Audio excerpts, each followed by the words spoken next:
Velocity, heat and thermodynamics, lecture 5। तो जैसे कि लास्ट क्लास में हम लोगों ने अल्फा बीटा गामा के बारे में डिस्कशन किया था ना। गामा वाला मैंने आपको करने को दिया था, तो आई थिंक कर लिया होगा। ठीक है, जिन्होंने नहीं किया है तो एक बार देख लें। ठीक है, गामा मतलब है ना, ऐसे बोल सकते हो कि कोफिशिएंट ऑफ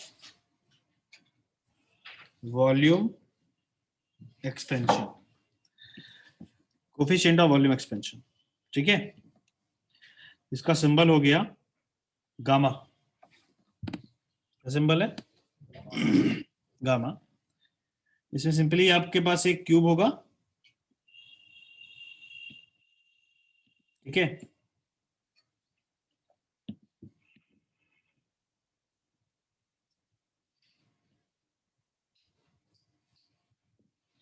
मान लेते हैं साइड है ए, बी और सी। ठीक है, एक्सपेंशन कोएफिशिएंट इधर पे अल्फा 1, इधर पे अल्फा 2 और इधर पे अल्फा 3। ठीक है ना, तो अगर ये because of change in temperature expand कर जाए तो सच दैट कि इसका जो साइड है वो A plus D A, B plus D B and C plus D C हो जाए। ये मान लेते हैं टेम्परेचर टी पे है और ये temperature T plus D T पे है। ठीक है, क्लियर है ना। तो इसमें हम वॉल्यूम बराबर ए इंटू बी इंटू सी कह सकते हैं। बोलिए हाँ या ना। तो यहाँ से अगर पार्शियल डिफरेंशिएट करके ले सकते हैं डी वी बाई बी बराबर D A by A plus D V by B plus D C by C. Can you please tell me value of D A by A, D B by B and D C by C? ये होगा alpha 1 D T, alpha 2 D T, alpha 3 D T. D V by D volume by volume क्या हो जाएगा? Volume expansion gamma into dt. So from here you are able to find gamma is equal to alpha 1 plus alpha 2 plus alpha 3 and here is, तो ये हमारा एक expression आ गया मान लो। ठीक है, तो अगर हम बात करें किसके लिए, फॉर आइसोट्रोपिक, आइसोट्रोपिक के लिए अल्फा 1 अल्फा 2 अल्फा 3 जो है बराबर होते हैं। इसका मतलब होता है हर डायमेंशन में एक्सपेंशन कोएफिशिएंट कैसे हैं, सेम। तो यहां से तुम्हारा गामा बराबर 3 अल्फा आ जाएगा। ठीक है, अच्छा कोई बच्चा मुझे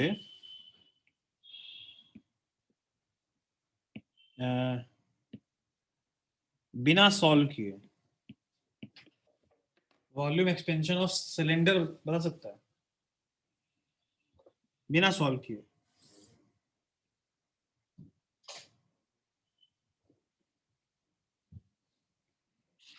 एक सिलेंडर है, इसका लेंथ बढ़ रहा है अल्फा से, अल्फा 1 से, और रेडियस बढ़ रही है अल्फा 2 से। तो मुझे आंसर दो कि गामा कितना होगा जी? बोलो। Alpha 2 square alpha 1। स्क्वायर नहीं होना चाहिए, शायद स्क्वायर नहीं होगा। हाँ बोलो। 2 अल्फा 2 प्लस अल्फा 1 है ना, क्योंकि उसमें पाई आर स्क्वायर एच होगा ना, पाई स्क्वायर एल होगा ना। जब पार्शियल डिफरेंशिएट करोगे तो 2 डेल्टा आर बाई आर बनेगा plus delta L by L. Clear है बात ये वाली? ऐसे कैसी भी ऑब्जेक्ट में ऐसे कर सकते हैं, पता आपको? इसीलिए बोला डिराइव कर लोगे ना तो तुम्हें आ जाएगी वो बात। अब ये क्वेश्चन आया हुआ है जो मैंने अभी पूछा सिलेंडर वाला। क्लियर है बात ये वाली? जब ये आंसर आया क्लियर हो, ठीक है। कहोगे तो करा भी देंगे क्वेश्चन, ऐसा कोई बात नहीं है। करा दें क्या? करा के करा दिया अब तो चलो कर देता हूँ। देख लो भाई, चलो इसका गामा निकाल के दिखाओ। Find gamma.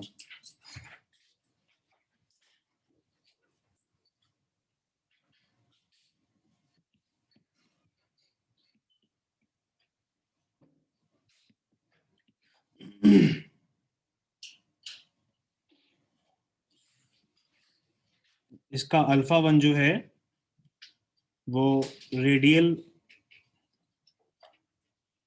एक्सपेंशन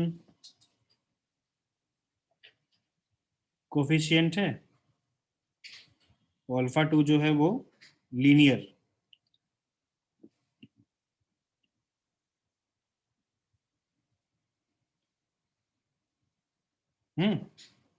इसका ये रेडियस हो गया और ये एल हो गया। बताओ इसका गामा कितना होगा।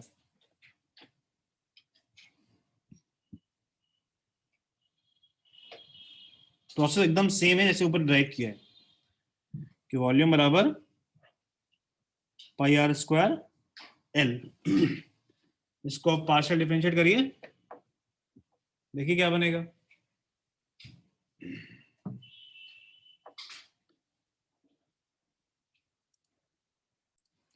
तो इसमें होगा आपका,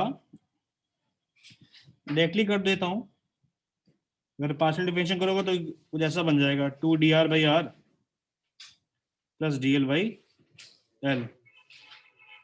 और इसको आप ले सकते हैं क्या, भाई लेंथ में जो एक्सपेंशन है वो अल्फा टू से हो रहा है ना, तो ये अल्फा टू डी टी बन जाना चाहिए और ये अल्फा वन डी टी बनना चाहिए और ये गामा डी टी बनना चाहिए। सही कह रहा हूं। तो ये आ गया गामा डी टी बराबर 2 alpha one D T plus alpha two D T. यहां से आ गया गामा बराबर 2 alpha one plus alpha two. अच्छा ये बताओ मटेरियल कौन सा, आइसोट्रोपिक या एनाइसोट्रोपिक? एनाइसोट्रोपिक मटेरियल, क्योंकि इसमें इसमें जो बॉडी का एक्सपेंशन है वो हर डायमेंशन में सेम नहीं। ठीक है, now shifting to the next. अच्छा नेक्स्ट जो पॉइंट बताने जा रहा हूँ बहुत ही इंटरेस्टिंग है और इसमें मुझे गारंटी है कि सब मोस्टली लोग फेल हो जाएंगे। चलो दिखाता हूँ। एक क्वेश्चन है, एक क्वेश्चन क्या है, कितने पॉइंट्स हो गए थे? 3 हो गए थे ना। चौथा पॉइंट है expansion of different shape. Expansion of different shape. अभी डायग्राम कॉपी मत करना एकदम, क्योंकि मैं थोड़ा चेंज करूंगा अभी।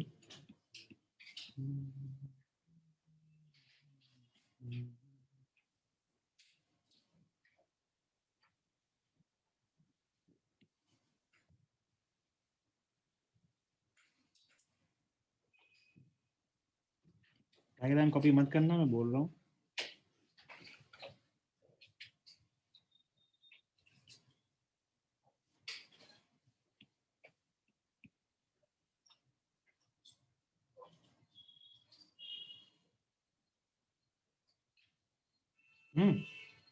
ये दे रखा है डी और ये दे रखा है आपको आर। मान लो ये एक रॉड है जो घूम है ना, रॉड है जो सर्कुलर फॉर्म में है बट उस बीच से कटी हुई है। ठीक है, तो अगर इसको हीट करें, है ना, ऑन हीटिंग, ऑन हीटिंग, मुझे बताओ ऑन हीटिंग का मतलब डेल्टा टी। बताओ डी और आर के बारे में बताओ, क्या होगा, बढ़ेगा घटेगा? कौन बढ़ेगा कौन घटेगा बताओ? बताओ सहज क्या कह रहे हो? आर बढ़ेगा सर, डी घट जाएगा। हम्म,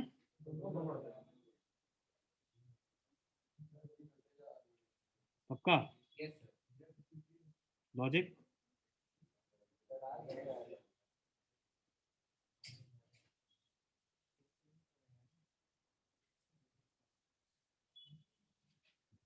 पीयूषी बताइए क्या बढ़ना चाहिए हटना चाहिए।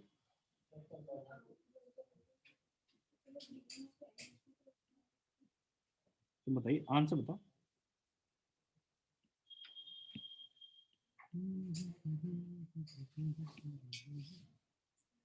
लॉजिक है सबके पास। लॉजिक थोड़ा कैसे हो सकता है मतलब। वो तो एग्जैक्ट लॉजिक लॉजिक है ना। बोलो भाई।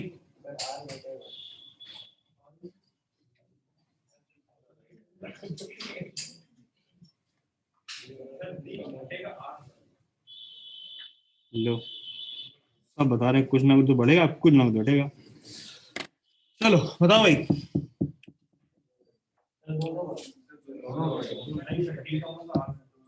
ये लोग बोलना दोनों बढ़ेंगे।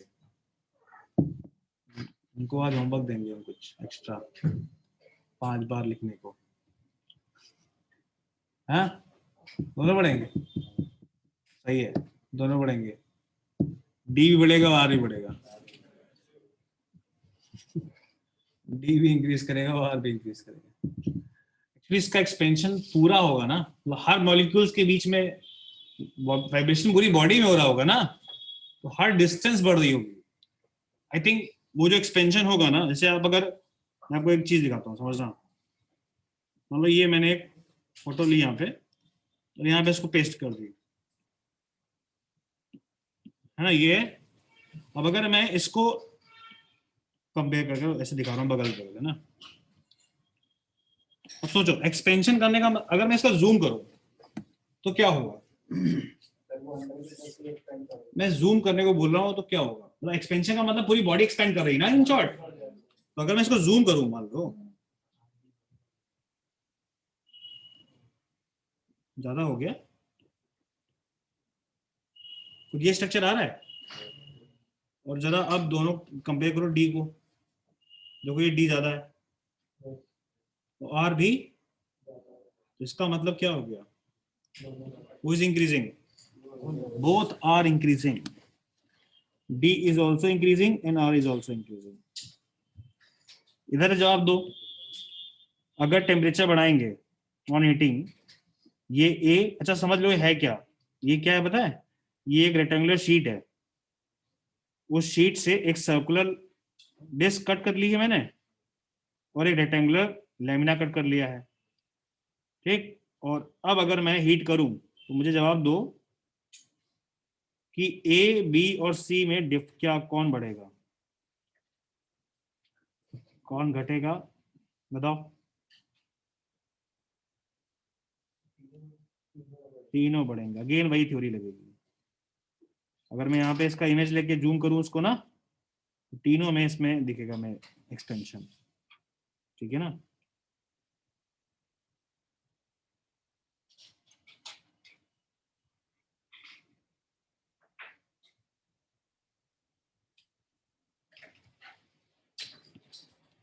ठीक है। इसमें तीनों बढ़ेंगे।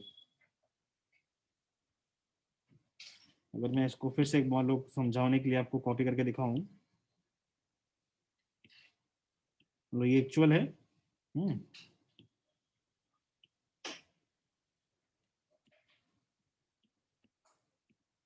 इसको है ना, एक एक्चुअल लेफ्ट वाला एक्चुअल मान लो, इसको बड़ा करूंगा जब, देखो ध्यान से, बड़ा किया मैंने, एक्सपेंशन हुआ।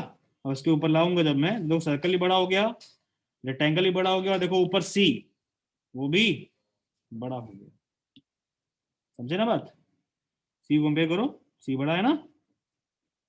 समझ में आई बात कि नहीं आई, फिर से दिखाएं, क्लियर है ना। दोनों इसमें तीनों बढ़ेंगे। ठीक है।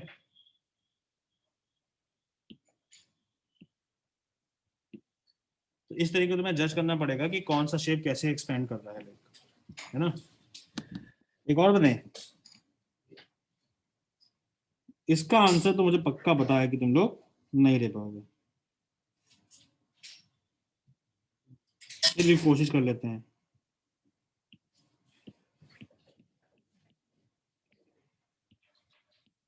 ये यहाँ पे 3 रॉड्स हैं।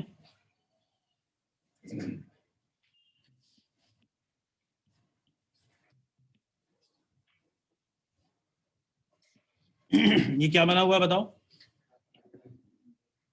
वाह, इक्विलेटरल ट्रायंगल बन रहा है। क्या बन रहा है? और अगर थोड़ा समझ जाना कि एकदम मिड पॉइंट ही होगा वो, है ना।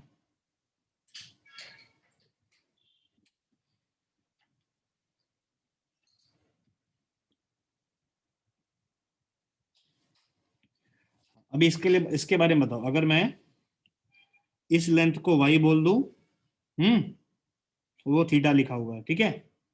तो अगर डेल्टा टी बढ़ाएंगे तो बताओ, y के बारे में बताओ और थीटा के बारे में बताओ। जी जी, यस बताइए। दिमाग तो लगाइए ना, इतना सरेंडर करने की आदत क्यों रखे हो? कुछ लड़ाई समझो तो चीजें क्या हो रही हैं। हाँ, और लोगों ने आंसर दिया तो हम भी सोचा ऐसे बात थोड़ा। बोलो। तो थीटा हो जाएगा। y will increase, theta will constant. Theta है क्या? इक्वल ट्रायंगल है ना, 60 डिग्री होगा। सोचो अगर हिट किया तो तीनों रॉड की लेंथ कैसी बढ़ेगी? सेम की डिफरेंट? सेम होगी ना। तो एक बड़ा इक्वल ट्रायंगल बन जाएगा, एक बड़ा इक्वल ट्रायंगल बन जाएगा ना वो। थीटा तो वही रहने वाला है,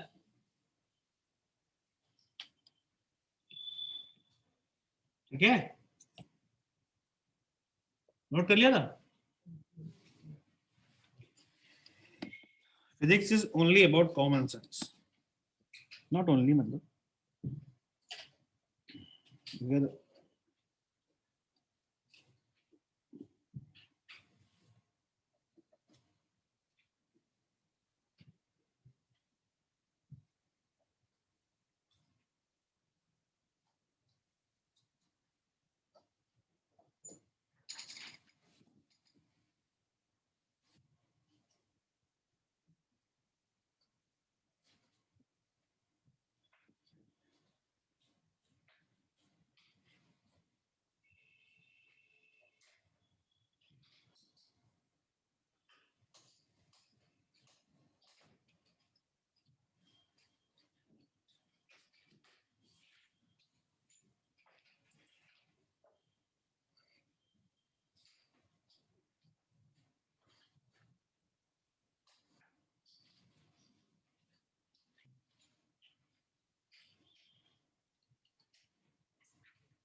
चलो एक क्वेश्चन करते हैं।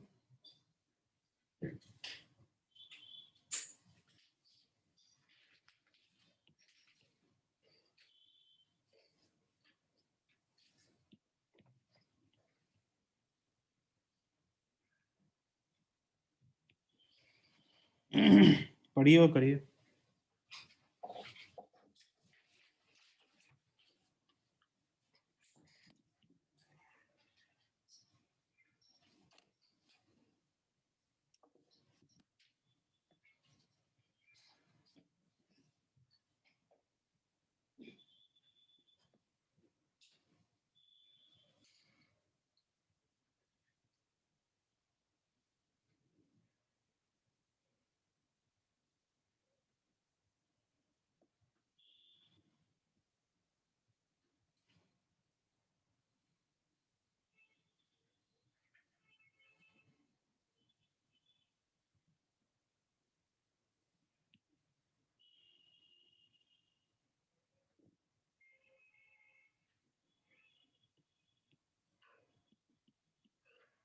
जिसका वो हो जाए वो ये वाला भी करे।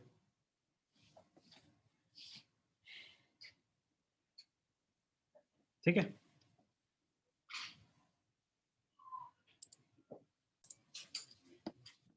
देखिए भाई क्वेश्चन, पहले ये वाला देख लो, ऊपर वाला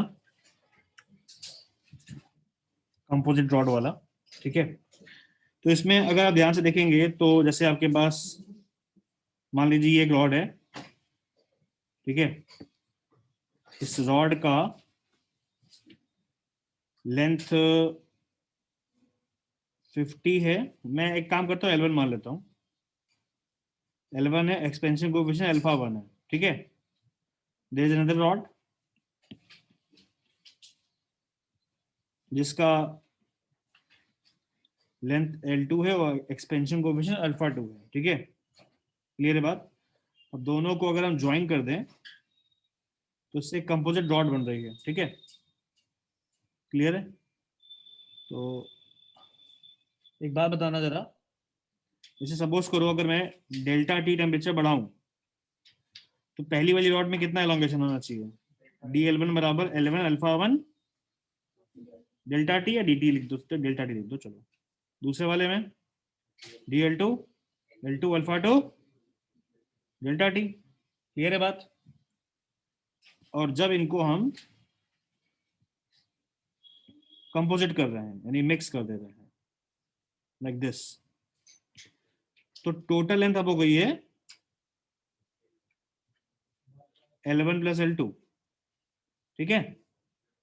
अब इसमें अगर हम डेल्टा टी टेम्परेचर चेंज करें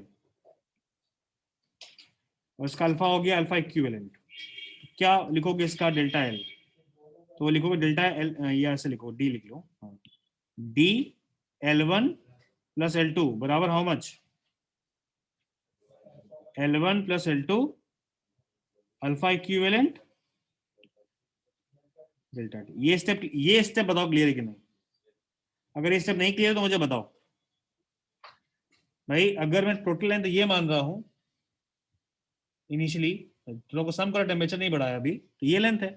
टेम्परेचर बढ़ाएंगे तो कंपोजिट जो लेंथ बढ़ेगी वो ये बढ़ेगी ना, DL1 प्लस L2, ठीक है ना। ये स्टेप क्लियर है। और ये मस्त, ये किसके बराबर होनी चाहिए, टेम्परेचर बढ़ाने की पहले की लेंथ अल्फा, अब अल्फा इंच का, तो इसका कंपोजिट रॉड का जो अल्फा है वो मैंने अल्फा इक्विवेलेंट माना है इनटू डेल्टा टी। बोलो क्लियर है। अब ये बात का जवाब दो कि इंडिविजुअली जो एलोंगेशन होगा दोनों रॉड में, वही एलोंगेशन का सम बराबर जब कंपोजिट हो गया है तब जो एलोंगेशन आ रहा होगा बराबर ही तो होंगे। अरे ऐसे कह रहा हूं DL1 plus DL2 must be equal to DL1 plus L2। बोलो हाँ या ना। अब DL1 कितना था हमारा, alpha 1 L1 alpha 1 DT delta T. DL2 कितना था, L2 अल्फा 2 डेल्टा टी। और DL1 प्लस L2 कितना है बच्चों, L1 plus L2 alpha equivalent delta T. Delta T cut जाएगा शायद, है ना। और यहां से अल्फा इक्विवेलेंट आएगा L1 alpha 1 plus L2 alpha 2 upon L1 plus, ये आंसर आ जाएगा। अब जरा लेंथ रख दीजिए आप, L1 कितना है 90, 50 और 100 है, ये 50 इंटू 12 10 की पावर -6 प्लस 100 इंटू 10 की पावर 100 इंटू 24 10 की पावर -6 और 150 सेंटीमीटर। तो यूनिट तो कैंसिल हो जाएगी सेंटीमीटर, तो उसके लिए दिक्कत वाली बात नहीं है।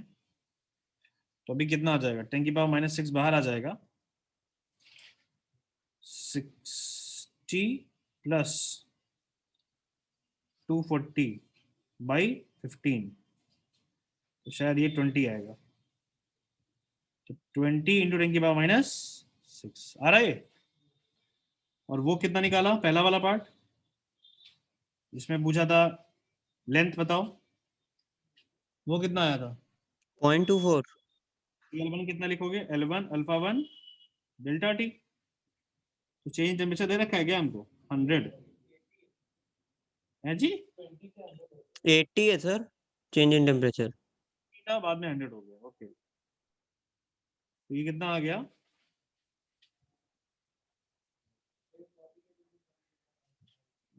ये होगा तुम्हारा 50 10 की पावर -6 और ये 100। कितना सॉल्व करने पे आ रहा है बच्चों, बता 6 आ रहा है, क्यों 60 का आ रहा है, ये सॉल्व करने पे कितना आ रहा है,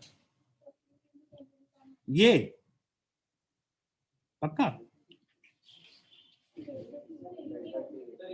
अरे यार मैं 100 क्यों लिख रहा हूँ, सॉरी।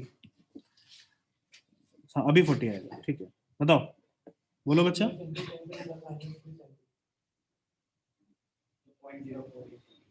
0.0, अरे इसका सम, ये 48 आ रहा है, 8 5 8 सा, अच्छा 12 भी तो है, हाँ 0.048 सेंटीमीटर है। ऐसे DL2 कितना होगा फिर? थोड़ा तेज बोलो, धीरे बोलो। 0.192। Yes sir.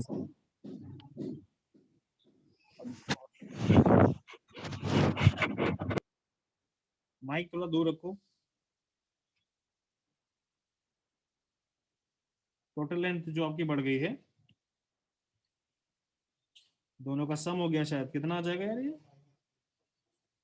2 और 8 करोगे सम तो 10 आएगा। कैरी 0.24 सेंटीमीटर में आ रहा है ना। अब देख लो, सोचो कितने से कर रहे हैं हम लोग, 20 से 100 लेके चले गए, तब भाई साहब इतना बढ़ पा रहे हैं। 0.24 सेंटीमीटर बहुत। 20 से 100 करना मतलब काफी टेम्परेचर चेंज हो गया ना। क्लियर? सर हाँ जी। सर हम एक ही में करके देख लेते हैं, मतलब L1 मतलब L1 plus L2 into alpha जो इक्विवेलेंट आया था। तुम्हारा से आंसर आ रहा है? हाँ सर, उससे आ रहा आंसर। ठीक है, ये दूसरे क्वेश्चन का अप्रोक्सीमेशन में आ रहा है शायद, है ना? कितना? 10⁴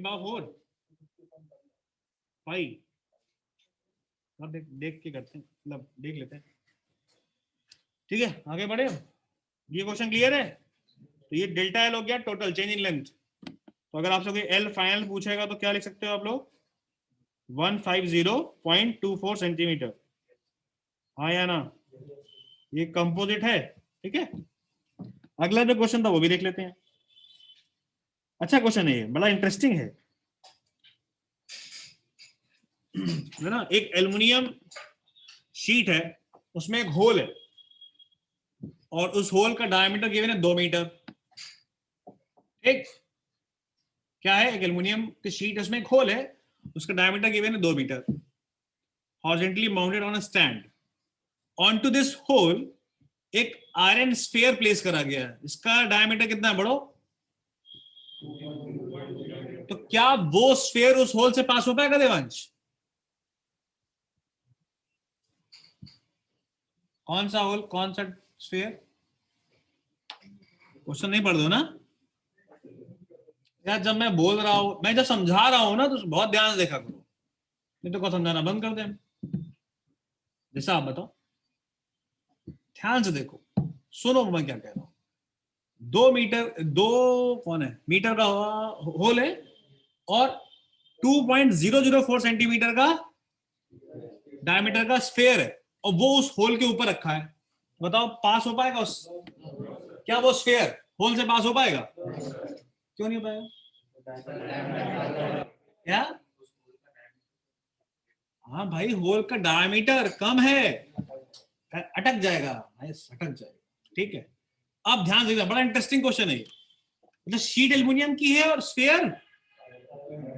अब कह रहा है कि इनिशियली टेम्परेचर इज दिस 25।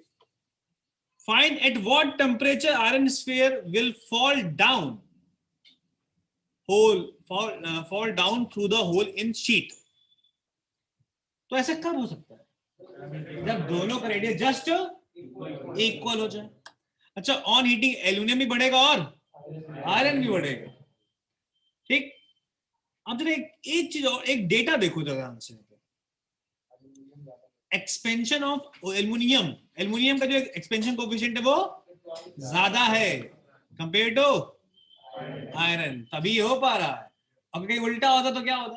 कभी हो ही नहीं पाता ऐसा, और अटक जाता, और नहीं जा पाता, मतलब क्योंकि एक्सपेंशन जो कोफिशिएंट, मतलब एक्सपेंशन जो होता तब शीट का कम होता और स्फीयर का और ज्यादा होता। तो प्रैक्टिकली क्वेश्चन सही है फिर ना, तो बस करके देखते हैं। तो हमें करना क्या, उस पर्टिकुलर इंस्टेंट पे दोनों का रेडियस सेम कर देना, और कुछ करना ही नहीं हमको। हाँ कर सकता हूँ, बिल्कुल सही बात। ठीक है, चलो अब देखो ध्यान से। हाँ करते हैं फिर, थोड़ा कैलकुलेशन होगी मे भी, तो परेशान मत होना, है ना। तो बताओ मुझे सभी लोग, डायमीटर तो मैं इसका गिवन है 2 मीटर, उसका गिवन है 0.04 मीटर। तो किसी इंस्टेंट अगर मैं एल्युमिनियम का डायमीटर पूछूं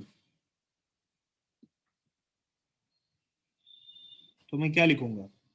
initial diameter 1 plus alpha aluminium delta T, बोलिए हाँ या ना। और डेल्टा टी को मैं बोल दे सकता हूं T-25। व्हाट डू से? ये स्टेप कितने लोगों को नहीं समझ में आया?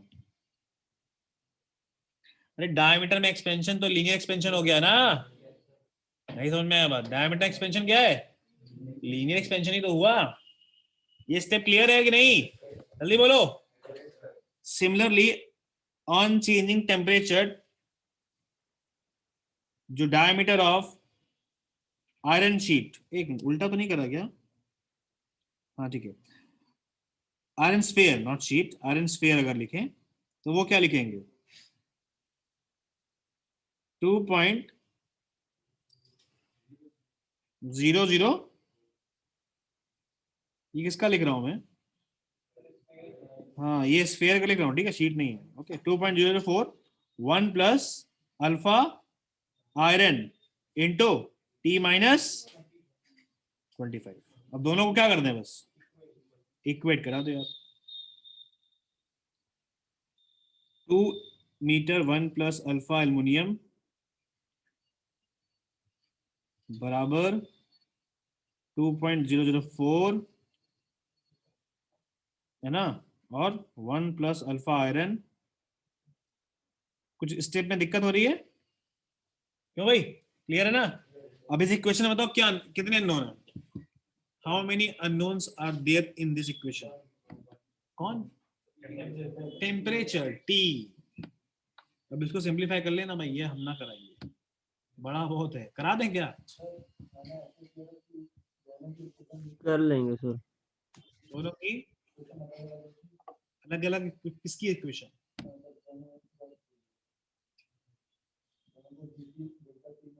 दोनों की चेंज इन लेंथ निकाल लिया, चेंज इन डायमीटर निकाल लिया, डीएल डीएल निकाल लिया ना दोनों का। दोनों का चेंज इन डायमीटर निकाल लिया, फिर दोनों का चेंज करके इक्वेट कैसे करा दो? गलत नहीं हो गया?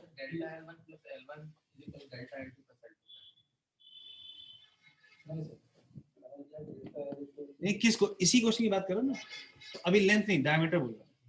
अब बोलो, कंफ्यूज जाएंगे ना फिर हम भी।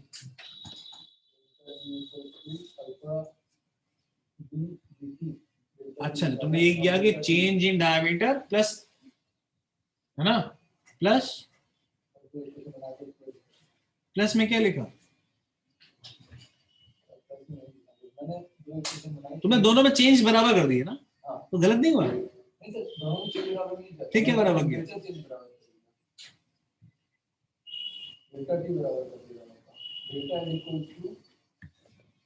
दोनों में चेंज तो दो वेरिएबल हो गए ना, फिर दोनों में चेंज भी नहीं पता इंडिविजुअली हमको।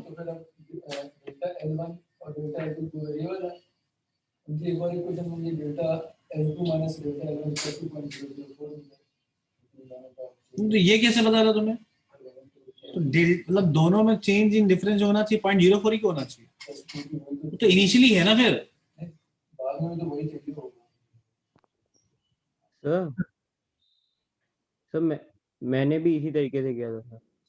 देखो ऐसे करके देखो आंसर क्या आ रहा है, बताओ। ठीक है, तो हम उस मेथड से भी कर सकते हैं कि डीएल मतलब दो इक्वेशंस बना के डी दोनों में जो चेंज आ रहा है दोनों को उसका सब्ट्रैक्शन बराबर 0.04 मीटर कर ले, ठीक है। उससे भी आ सकता है, जिससे क्या नाम है तुम्हारा, शाश्वत ने किया है, ठीक है। चलो, और इससे भी आएगा, इससे डायरेक्टली आ जाएगा, उसमें दो दो स्टेप बनाने पड़ेंगे आपको। तो यहां से टी आएगा 191.67, हाउ मच, 6 डिग्री सेल्सियस, ठीक है। चलो भाई आगे बढ़ते हैं। ओके, इन्हें क्या हो गया, क्यों, एक मिनट, अगला केस देखो ध्यान से, 4 हो गए थे तो अगला केस हमारा होगा 5वां। बड़ा ही इंटरेस्टिंग केस है, मजा आएगी। Effect of temperature on pendulum clock. जो पेंडुलम क्लॉक होती है ना, वो टेम्परेचर से कैसे डिपेंड कर रही है, ठीक है? तो उसको ध्यान से देखो। जैसे कि हमको पता है कि T बराबर होता है 2 pi root of L by G, होता है। तो T proportional to root L हो जाता है। इसको अगर पार्शियली डिफरेंशिएट करेंगे तो क्या बनेगा बताओ, LHS में dt बाई टी बराबर 1/2 dl बाई एल, और dl बाई एल याद करो क्या होता है, अल्फा dt। अच्छा ये dt, दो dt, यहां पर जो dt लिखने जा रहा हूं ना अभी, ये टेम्परेचर चेंज वाला है ना, इसको मैं डी थीटा लिख देता हूं, चलेगा? अरे बोलो हाँ, अरे सिंबल सेम हो जाते हैं ना। ये dt कौन सा वाला dt है, चेंज इन टाइम पीरियड, और ये टेम्परेचर चेंज है, ध्यान रखना, चेंज इन टेम्परेचर, ठीक। तो ये हमारा एक एक्सप्रेशन आ रहा है, इसमें अगर डी हटा दो तो उसको ऐसे लिख सकते हो, डेल्टा टी बाई टी बराबर 1/2 अल्फा डेल्टा थीटा, ठीक है। जहां डेल्टा टी बाई टी को हम लोग बोल सकते हैं चेंज इन टाइम पीरियड पर सेकेंड, ठीक। या इसको ऐसे बोल सकते हैं लॉस और गेन, लॉस और गेन ऑफ टाइम पर सेकेंड। इसको इस तरीके समझो कि सिंपल पेंडुलम के टाइम पीरियड का फॉर्मूला होता है T बराबर 2 पाई रूट के अंदर L अपॉन जी। तो अगर आप किसी भी ऐसी जगह को हीट करोगे जहां पे एक सिंपल पेंडुलम रखा हुआ है और वो एक टाइम पीरियड दे रहा है ना, तो उसमें टेम्परेचर बढ़ाओगे तो लेंथ बदलेगा, उसका सिंपल पेंडुलम का लेंथ बदलेगा। तो लेंथ बदलेगा तो according to this formula temperature, according to this formula time period भी चेंज करेगा। तो वही पेंडुलम क्लॉक जो अभी रीडिंग देगी, जो टाइमिंग देगी, वो करेक्ट नहीं देगी, ठीक है। वो इट विल लूज और गेन टाइम, ये भी हो सकता है, ठीक है। बात समझ में आई, क्लियर है ना? तो इसको नोट कर लिया, ठीक है। इसमें एक पॉइंट है छोटा सा, है ना, कि अगर आप टेम्परेचर बढ़ाओ, अगर टेम्परेचर बढ़ाएंगे तो क्या बढ़ेगा, लेंथ, बोलो। या इस फॉर्मूले से देख लो सीधे, अगर टेम्परेचर बढ़ाओगे डेल्टा थीटा अगर प्लस होगा तो टाइम पीरियड क्या करेगा, बढ़ेगा ना, बोलो। तो अगर टाइम पीरियड बढ़ जाएगा तो बताओ घड़ी क्या होगी, फास्ट कि स्लो, है फास्ट कि स्लो। तो मतलब जो टाइम इंक्रीज कर गया इसका मतलब हो गया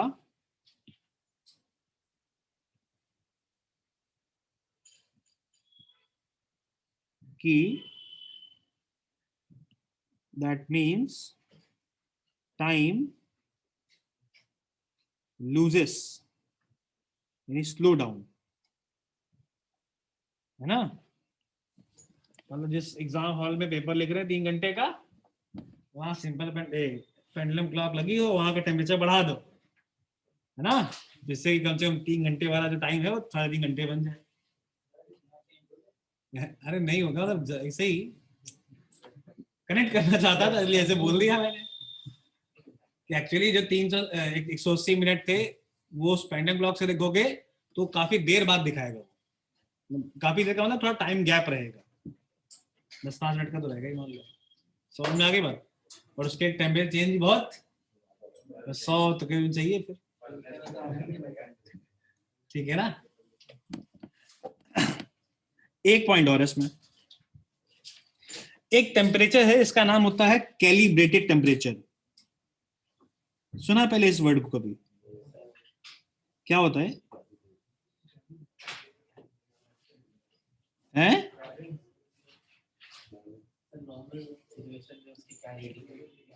हाँ बताता हूं, टेम्परेचर का उसका मतलब हो गया temperature at which reading is correct, या करेक्ट टाइमिंग आ रही है एकदम, वो टेम्परेचर, ठीक है। एक ऐसा टेम्परेचर जिसपे रीडिंग एकदम करेक्ट आ रही है, बोलो हाँ या ना। नहीं समझ में आया एकदम, चलो आ गया तो अच्छी बात है। सर रीडिंग क्या होता है सर? अरे रीडिंग मतलब वही टाइमिंग कैलकुलेशन, अच्छा। घर में नहीं लगे होते हैं, समझे। हाँ सर। चलो अगला प्रश्न देखिए, इसी पे बेसिक क्वेश्चन कर लेते हैं इसी।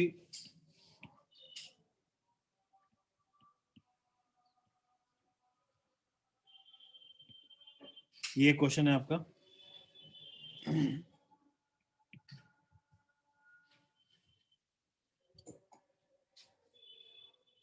फॉर्मूला ध्यान रखना।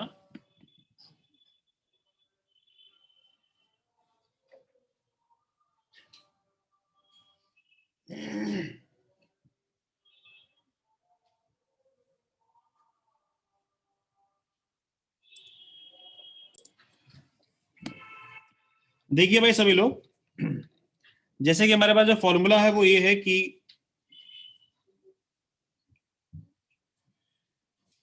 डेल्टा टी बाई टी बराबर 1/2 अल्फा डेल्टा थीटा, यही तो फॉर्मूला है।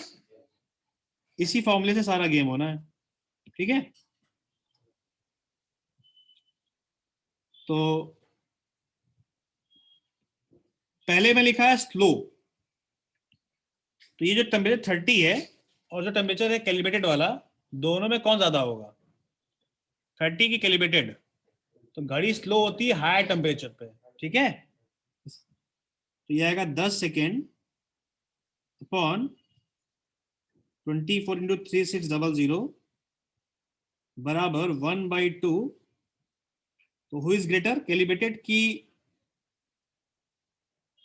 तो ये 30 माइनस टी ये आएगा। फिर दूसरा वाला है कितना, 5 सेकेंड फास्टर, तो 5 सेकेंड अपॉन 24 इंटू 3600 बराबर हाफ। अच्छा मैंने एक मिनट अल्फा नहीं लिखा ना, सॉरी, अरे अल्फा भी तो होगा ना, अल्फा t-10। बोले तब क्लियर है। दोनों इक्वेशंस को क्या कर दो, डिवाइड, इक्वेशन 1 डिवाइडेड बाई 2, तो ये आपका आ जाना चाहिए एलएचएस में 2 और एचएस में 30 माइनस टी अपॉन t-10। तो ये आ गया तुम्हारा 3t बराबर 50, तो t बराबर 16.66 आ रहा है।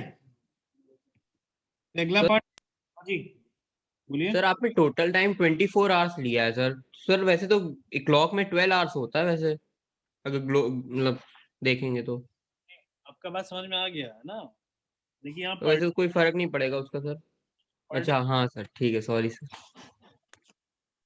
ठीक ये आ गया, फर्क पड़ेगा इस अल्फा की वैल्यू निकालने में, ठीक है। अभी यहां से अल्फा निकाल लो यार, तो अल्फा कितना होगा, 16.66। अरे टी कितना होगा, सॉरी ये होगा, तो यहाँ से अल्फा निकाल लेना। कितना आ रहा है अल्फा का आंसर, किसी ने किया अल्फा के लिए? हम्म,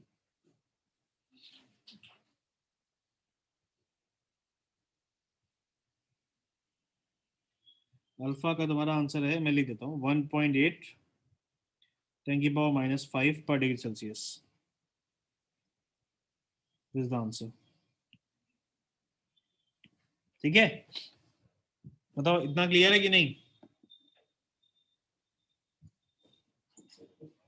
बच्चों क्लियर है कि नहीं? सारी बातें समझ में आ रही हैं? हाँ, यस सर। एक इंटरेस्टिंग चीज और कराना चाहता हूँ, करा दूं? Yes sir. इतना कह रहे हो तो करा देता हूँ।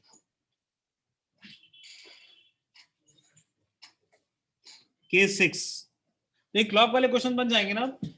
क्यों? ठीक है। केस 6 बड़ा इंटरेस्टिंग केस है। जैसे, और डाल लेना ऊपर हेडिंग थर्मल स्ट्रेस। मतलब स्ट्रेस, मैंने याद करो फर्स्ट लेक्चर में तो ये बोला था ना कि अगर कोई रॉड फ्रीली एक्सपैंड कर रही होगी तो उसमें स्ट्रेन कितना होगा? 0, बिकॉज स्ट्रेस है ही नहीं। बट फिर भी यहाँ पे किसी एक पर्टिकुलर कंडीशन के लिए स्ट्रेस के बारे में बात होती है, ठीक है? तो उसको ध्यान से देखना।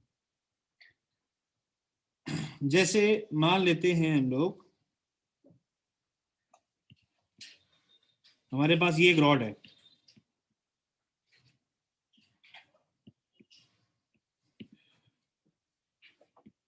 ठीक? ये एक रॉड है हमारे पास, इसका लेंथ है L1 और टेम्परेचर है T1।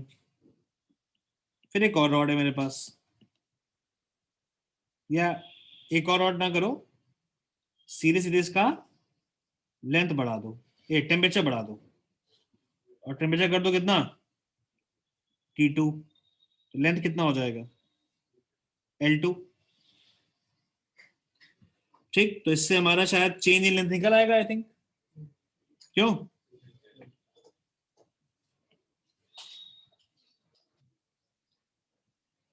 ठीक, तो इसमें अगर आपसे मैं पूछूं कि L2 कितना होगा तो क्या लिखोगे आप लोग? L1 1 plus alpha T2 minus T1, और चेंज जगह लिखेंगे तो आएगा L1 alpha T2 minus T1। बोलो हाँ या ना? ठीक है।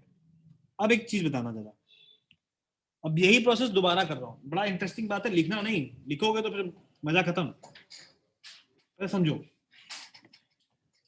अब अगर मैं इसी रॉड को ये सिचुएशन दे दूं कि इस रॉड को दोनों तरफ से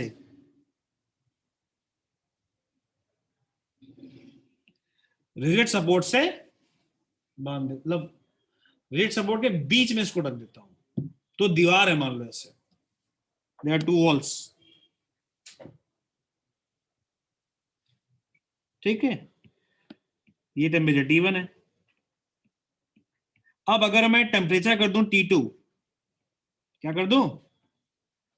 T2, तो रॉड की लेंथ क्या रहेगी? वही रहेगी, सेम रहेगी?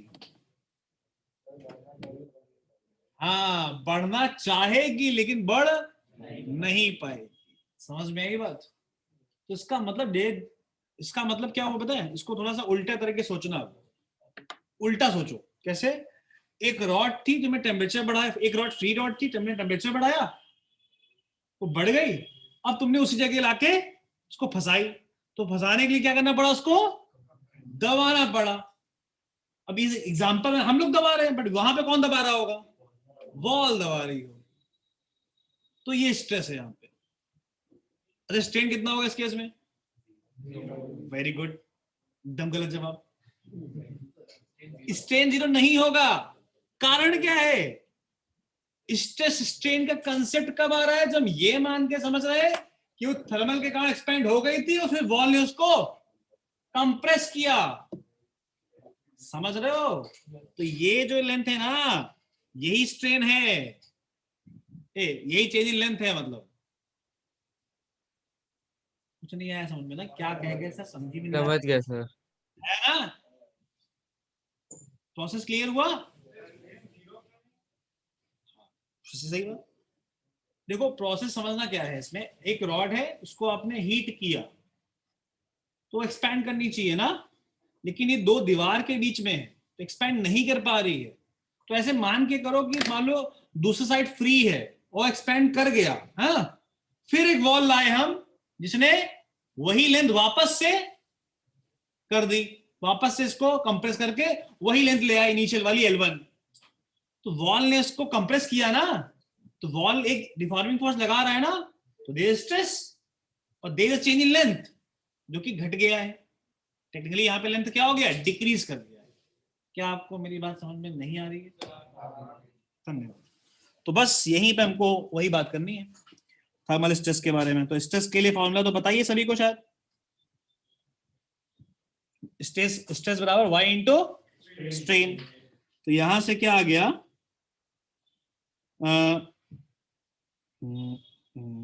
Stress is equal to y into strain. ठीक है, बोलो क्लियर है? अब स्ट्रेन का मतलब हो गया technically delta L by what? बताओ स्ट्रेन का मतलब क्या हुआ? Change in length upon initial length, एकदम सही जवाब। तो चेंज इन लेंथ कितनी होगी?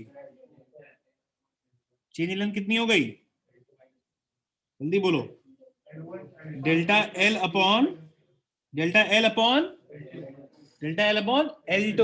Very good, delta L upon जो टेक्निकली क्या है L1 plus L1 alpha delta T, यही तो है L2।